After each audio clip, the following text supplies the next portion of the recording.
This is Zoo Nation, aka Savage Armor General Giraffe. Welcome to another episode of me not doing a video in such a long time. I think it was about 3 years now or anything else like that. But welcome, I'm back, I'm black, let's get it. Alright, so today we're basically going to be talking about the encounter system, and I'm not even going to hold you. I am not talking about the encounter system that basically is this with, you know, Freyrin and Yakuza and Mushi King and all that other stuff. No. We're going to be talking about the clan encounters in particular. So, you know, Royal Paladins, Shadow Paladins, and all them other stuff like that. You know what? I haven't done this in such a long time. Let's go back to where we basically left off. Basically complaining about my favorite company, Bushiroad. Bushiroad.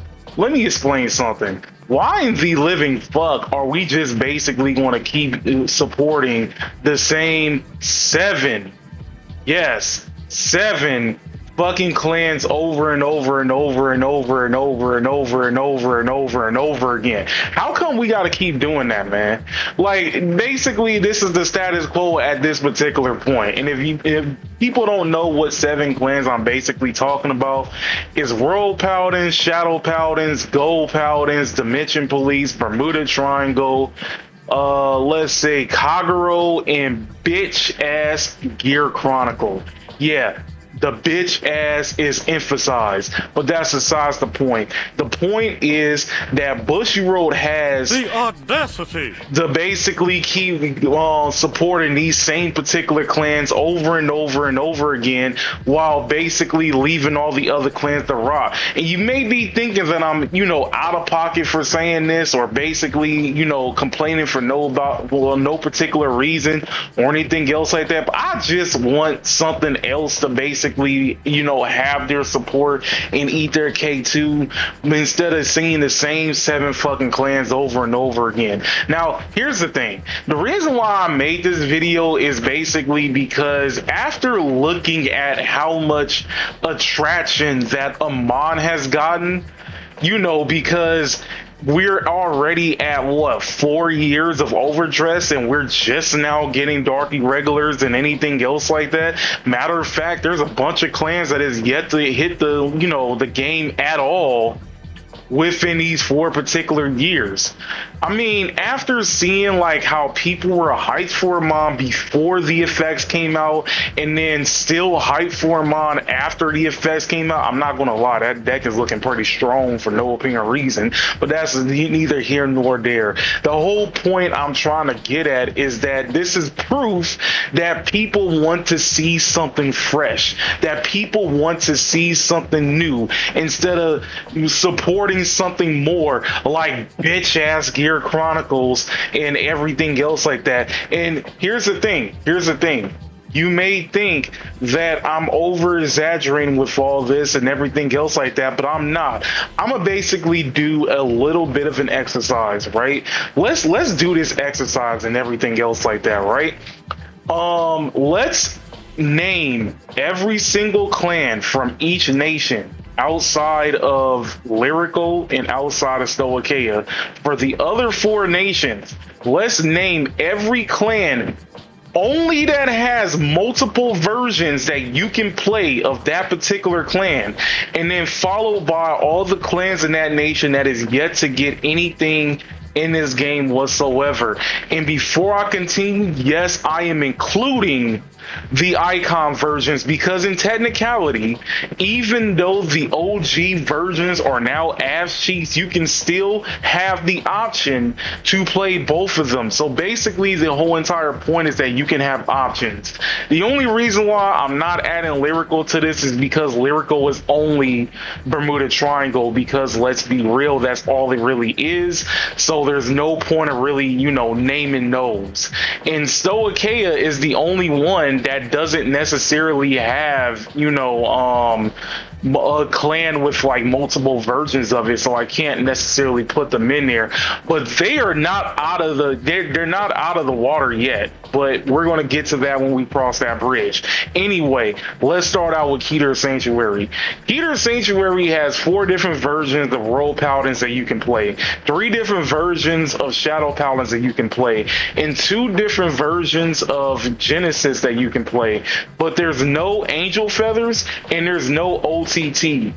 In Dragon Empire, there are 2 different ways that you can play Overlord, because yes, Kagura is only Overlord because that's all Kagura will ever be, Overlord and friends. And then at the same time, with Narukami, you can play 2 different versions of it. But guess what? There's no Murakumo and no Tachikaze in the game whatsoever.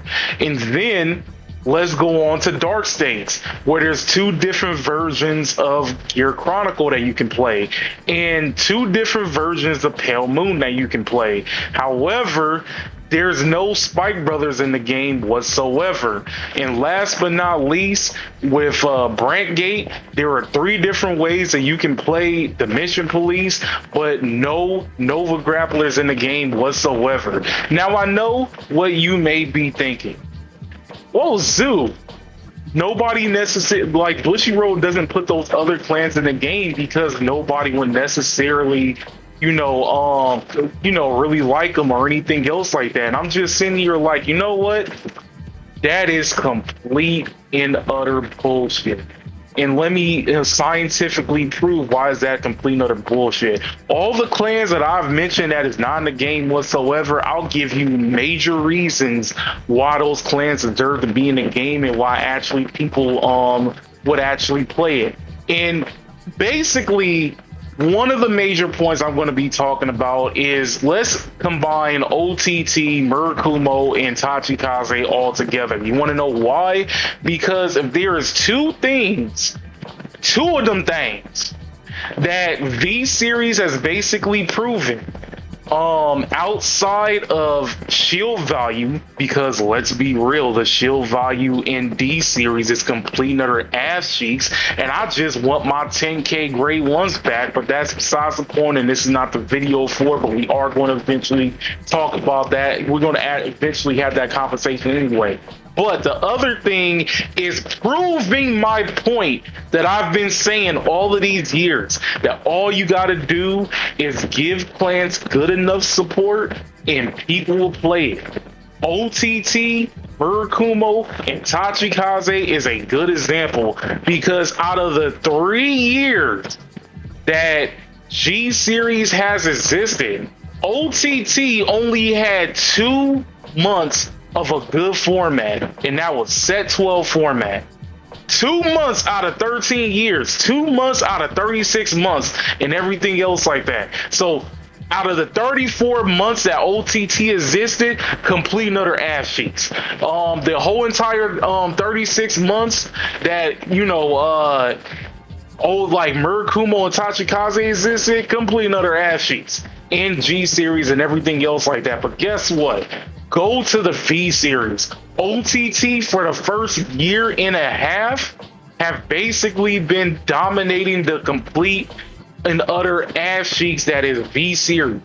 Let's just be real on that. They were completely dominating V Series. And even in the premium side, you had the issue with Ikamishima and the V Series version of Silent Tom. That was basically a thing. With Murakumo, they were pretty good with Dueling Dragons. May have not been the best, but they were one of the best decks around that particular time. But then add Shuriyuki to that mix. Oh yeah, we mix it. Yeah, we mix it. But Yuga was peak pinnacle Murakumo. Let's just be real on that. That was Murakumo at its peak. Let's just be real on that. And then on top of that, in the premium side of it, they were over there whooping everybody's ass with New Dio and everything else like that. But then look at something like, let's say, Tachikaze, right? Tachikaze may have not really been that bad in G era. It was actually a pretty decent rogue deck. It would every once in a blue moon, make top eight or even make first place in general. However, it wasn't really consistent. So it has to be in the complete and utter ass cheek territory, sadly. However, going back in V Series, as anybody who played in V Series around the time, how hard it was to go against, full blown Anger Blader, like Anger Blader, like at his best. Ask them how like torturing that actually was, because it actually was pretty torturing. Like when you really think about it, I think Gaia probably would have had like the exact same thing if it really wasn't for like the restriction that it couldn't, necessarily go full blown all gas, no brakes, if your opponent wasn't at grade 3. But that's for a whole nother conversation. Anyway, the whole entire point I'm trying to get at is all three of these clans basically proved that all you had to do was give clans good enough support and people would basically play them. Not to mention that Tachikaze has probably the best player base, or the most, they have the best player base in technicality out of the entirety of, or the most dedicated. I'm not going to say the best. They have the most dedicated player base out of the entirety of Vanguard, because name me any other player base from any other clan that got all of their players together to make a document file on how to play their clan. I've never seen any type of dedication from any other clan other than Tachikaze to basically do that. So you have more than enough people that's going to be celebrating, Tachikaze with open arms coming into the game and everything else like that. Like, let's just be real on that. Spike Brothers, I will admit, was kind of a little bit hard to really justify, but I actually thought of something. Spike Brothers have two of some of the most innovative units in the entire game. Like, let's be real, when GB8 came out, GB8 was a complete and utter ass cheek design. But you know what wasn't a complete and utter ass cheek design? Fucking Hellhard 8. Hellhard 8 is literally the whole entire identity of Spike Brothers and everything else like that. Let's just be real on that. And GB8, like that whole concept was trash, but Spike Brothers made it work. I mean, there was also Nubatama that had like a good GB8, but they didn't need it. That clan was already good without it. But Spike Brothers, oh yeah, they were definitely cooking with that. And then also keep in mind for V Series Rising Nova. V Series Rising Nova is the only grade 3 that can make imaginary gift markers that can use both versions of the imaginary gift marker. They can use Force 1 and Force 2. You can't do that with Bermuda Triangle, despite Bermuda Triangle having the option to use all 3 Force, Excel, and Protect. Outside of that, they can't go, if they go XL2, they can't go XL1 on the next time they can make XL markers. No, they got to keep it straight with XL2. But with Rising Nova, they can go both Force 1 and Force 2 and everything else like that. And they're the only unit that can basically do it. So again, Spike Brothers have more than enough reason to be in the game and everything else like that. Nova Grapplers, I am surprised, as popular as Nova Grapplers is, they have yet to be in the game whatsoever. Because if the Bushiroad announced, if they were going to put Perfect Razor, Blau Cougar, if they were going to put a Shurikaiser, if they were going to put Ethnics Buster, or if they were going to put Victor in the game, I guarantee you everybody would drop what they're doing and actually pay the fuck attention. I guarantee you that would actually be a thing. But I'll do you one more better. If they decided to put Mr. Invincible in the game, I guarantee you dicks will be hard and pussies will be wet. I am not joking about that. Everybody will love that shit. Let's just be real on that. I'm not even a Nova Grappler main, and I actually like that shit. No pause, by the way. But anyway, Now that we got all of those out the way, it's time to address the elephant in the room and everything else like that. Bushiroad. And I'm gonna ask you this right now. Come here for a second. Come here. Stoicheia is supposed to be the Zoo Nation, right? Stoicheia is supposed to be the Zoo Nation, right? If I remember correctly, because Aqua Force and Grand Blue are supposed to be are only joining the Zoo Nation because Bermuda Triangle decided to say, fuck the big three, it's just big meat. Right? There was too many chefs in the kitchen. Right? Yet Aqua Force and Grand Blue are the only ones out of the entirety of Stoicheia that actually have the encounters. So why in the fuck does the encounter system only have why does the immigrant clans have a fucking encounter but no Neo Nectar, no Great Nature, and no Mega Colony? Mega Colony, aka the greatest clan in the game. I'd pour honey on my goat if the occasion called for it. Nigga, Paul. Matter of fact, the greatest clan in the game. Yes, and I am with that propaganda. Let's just be real on that. That Mega Colony propaganda, I'm still with it after all these years. But let's stop joking around. Anyway, why in the fuck is Neo Nectar, Great Nature, and Mega Colony not in the game whatsoever? I mean, it's all like, it's still kind of weird to me. I'm not even gonna hold you in it. And again, if we were to give good reasons why these three particular clans will definitely be in the game, I'm gonna be real with you. Great Nature, even though it may not have the biggest fan base, it does not have any haters whatsoever. Nobody would not really mind Great Nature bringing up a slot, basically trying to get, regardless if it's like Leopold or Shatner or whatever, nobody wouldn't care. Nobody would necessarily wouldn't care.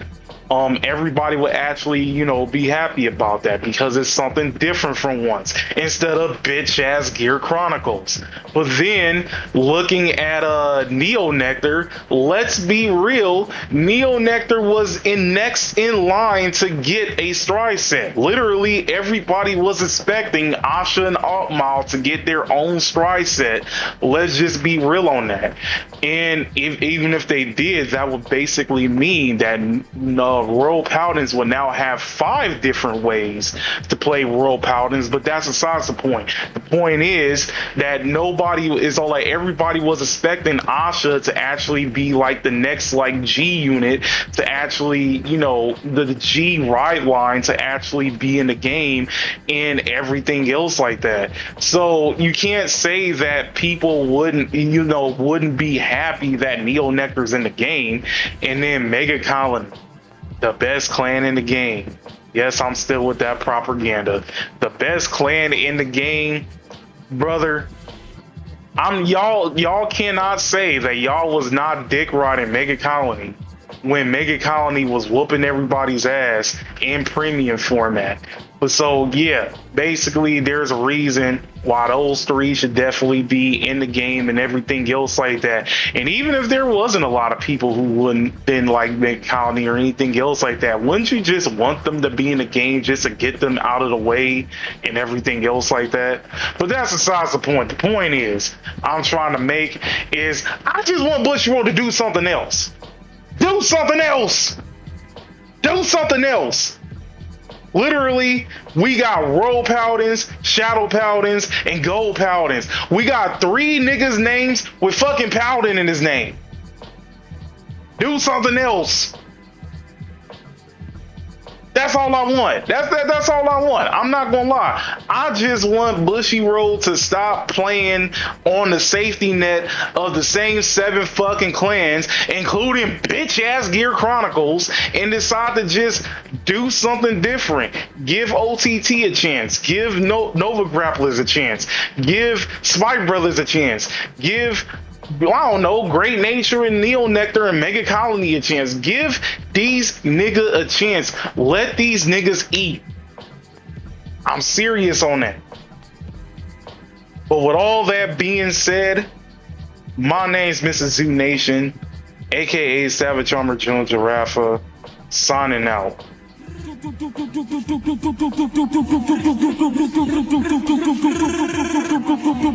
Hey, yo.